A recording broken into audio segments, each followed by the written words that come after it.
name is Onur, and today I'll be talking about drinking legal age. Before the mid-1980s, drinking age was 18. In 1984, a new law was adopted. Congress put pressure on all the states and threatened to withhold 10% of federal highway funds from the states that did not prohibit selling alcohol for those under the age of 21. And by 1988, 49 states complied. In the United States, an 18-year-old can legally vote for their president, operate a motor vehicle, pay taxes to support economy, own a gun, or join the army to defend our country. There is one thing an 18-year-old cannot do, and that is to consume alcohol. If a young adult can take responsibility of owning a gun, why is it that our government does not let them consume alcohol until the age of 21? By keeping the legal age at 21, it gives a certain appeal to the rebellious youth in the United States. As a student in high school, I took a health class, and it taught me what binge drinking and irresponsible drinking were. It mainly focused on the negative side, but it always told me not to drink at all. But it never taught us how to drink.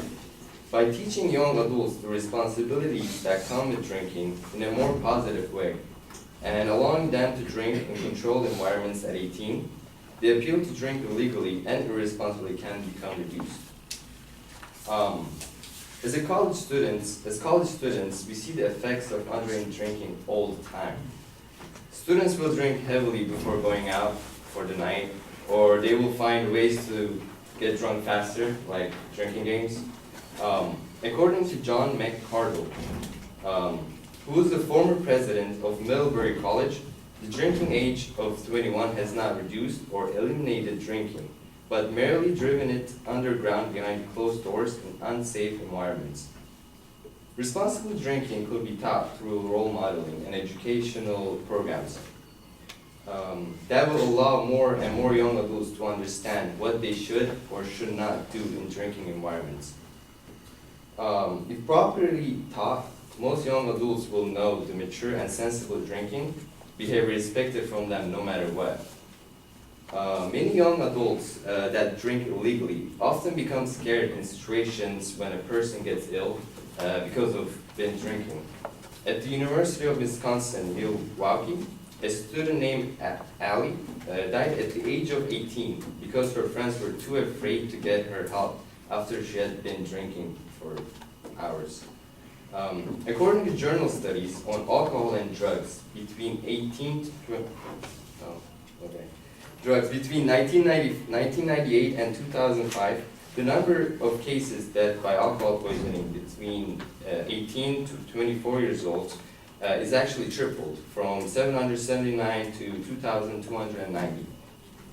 If there was more education on how to drink safely, and if the drinking age is lowered, many more lives could be saved from alcohol poisoning. According to Dr. Ruth Engs, 22% of all students under the age of 21 compared to 18% over the age of 21 are heavy drinkers. It is clear that the current law is not working. Therefore, other approaches are needed. Even Mark Beckner, the chief of police in Boulder, Colorado, is a college town and who deals with underage drinking every day, believes that the drinking age should be lowered. He says that the advantage to lowering the legal drinking age to 18 is that the police officers are not trying to enforce a law that is not enforceable.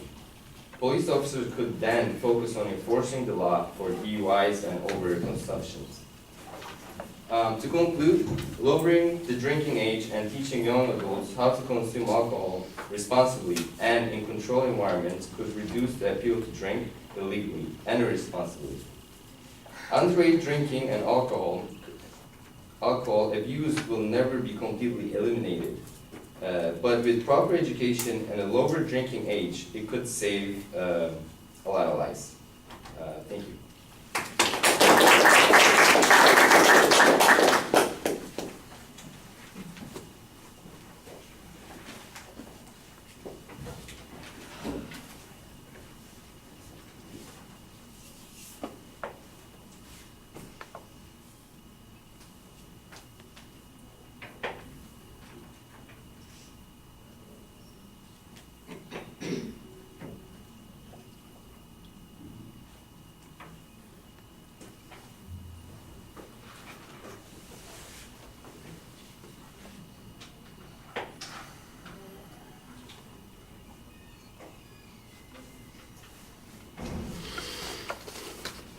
All right, Onur, the strongest things in the speech are the evidence in the body of the speech. You've got some good information about the number of alcohol poisonings. I don't know if it's all deaths from alcohol poisoning or if it's cases of alcohol poisoning, but you've got an increase in the percentage.